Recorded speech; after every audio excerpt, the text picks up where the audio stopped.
अस्सलाम वालेकुम। अल्कोहल एक सिंथेटिक ड्रिंक है जो सदियों से इंसानों की रोज़मर्रा मशरूबात में शामिल है।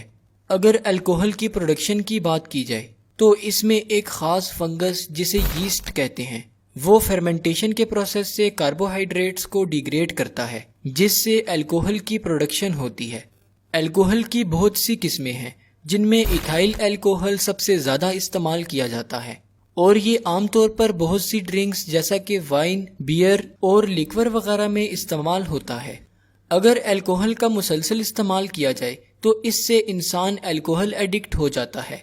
अल्कोहल ऑलमोस्ट हर बॉडी ऑर्गन को डैमेज करता है, लेकिन एडिक्शन की वजह से इंसान इसे छोड़ नहीं पाता। आइए जानते हैं कि इंसान अल्कोहल एडिक्ट कैसे होता है। अल्कोहल इंजेक्शन के बाद स्टमक और स्मॉल इंटेस्टाइन से ब्लड स्ट्रीम में एब्जॉर्ब हो जाता है और सबसे पहले ये ब्रेन को अफेक्ट करता है।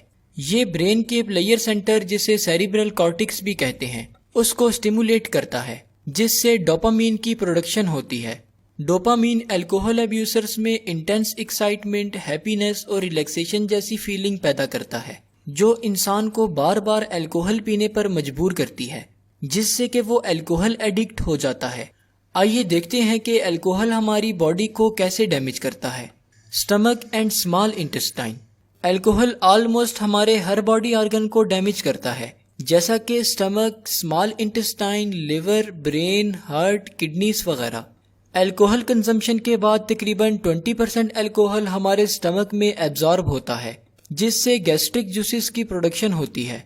गैस्ट्रिक जूसेस अल्कोहल में मिक्स होकर स्टमक लाइनिंग्स को डैमेज करते हैं जिससे कि स्टमक अल्सर हो जाता है। बाकी 80% अल्कोहल स्मॉल इंटेस्टाइन से एब्जॉर्ब होकर ब्लड में चला जाता है, जबकि स्मॉल इंटेस्टाइन में अल्कोहल स्लो फूड मूवमेंट और ब्लोटिंग की वजह बनता है। Blood vessels and heart.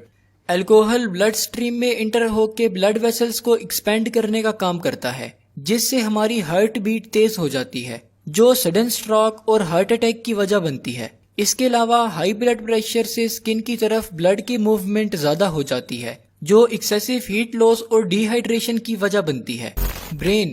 Alcohol brain में ब्रेन टिश्यूज को कंस्ट्रिक्ट कर देता है जिससे ब्लीडिंग और ब्लड क्लॉटिंग के चांसेस बढ़ जाते हैं जो कि ब्रेन स्ट्रोक की वजह बनते हैं। अल्कोहल ब्रेन में डोपामीन और सीरोटोनिन की प्रोडक्शन से हमारे ब्रेन फंक्शंस जैसा कि स्पीच, बैलेंस, जजमेंट और मेमोरी को बैडली इफेक्ट करता है।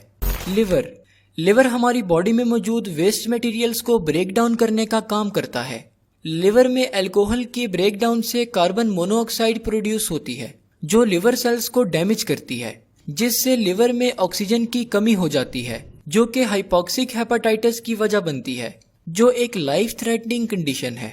अल्कोहल के ज्यादा इस्तेमाल से लिवर में फैट्स बिल्डअप होना शुरू हो जाते हैं जो फैटी लिवर डिजीजेस की वजह बनते हैं। इस तरह अल्कोहल से लिवर में स्वेलिंग, ब्लीडिंग और इन्फ्लेमेशन भी होती है जिनसे ब्लड क्लोटिंग फैक्टर की प्रोडक्शन कम हो जाती है और ये क्रोनिक लिवर इन्फ्लेमेशन की वजह बनती है। किडनीज ब्लड को फिल्टर करने का काम करती हैं जिसके लिए किडनीज की तरफ ब्लड फ्लो का नॉर्मल होना और बॉडी का हाइड्रेटेड रहना बहुत जरूरी होता है। जबकि अल्कोहल अब्यूजर्स में हाई ब्लड प्रेशर की वजह से स्किन से हीट लॉस होती रहती है जो बॉडी को डिहाइड्रेट कर देती है और किडनीज की तरफ ब्लड फ्लो तेज होने से किडनी सेल्स डैमेज हो जाते हैं और किडनीज ब्लड को ठीक से फिल्टर नहीं कर पाती हैं जिससे ब्लड में वेस्ट एक्यूमुलेट हो जाते हैं और इलेक्ट्रोलाइट्स जैसा कि सोडियम और पोटेशियम की मिकदार भी इम्बैलेंस हो जाती है जो किडनी फेलियर की वजह बनती है। Muscles and bones. हमारे मसल्स प्रोटीन से बने होते हैं जबकि अल्कोहल कंजम्पशन ऐसे प्रोसेसेस को इनहिबिट करती है जिनका एंड प्रोडक्ट प्रोटीन्स होती है। इस तरह ज्यादा अल्कोहल कंजम्पशन से हमारे मसल्स वीक हो जाते हैं और उनमें क्रैम्पिंग होने लग जाती है। अगर बोन्स की बात की जाए तो कैल्शियम हमारी बोन्स को स्ट्रेंथ प्रोवाइड करता है और विटामिन डी की मदद से कैल्शियम बोन्स में एब्जॉर्ब होता है, जबकि अल्कोहल विटामिन डी के प्रोडक्शन को इंटरफियर करता है जिससे बोन्स में कैल्शियम की कमी हो जाती है जो कि बोन्स के थिन होने की वजह बनती है और उनमें फ्रैक्चर के चांसेस बढ़ जाते हैं। ट्रीटमेंट।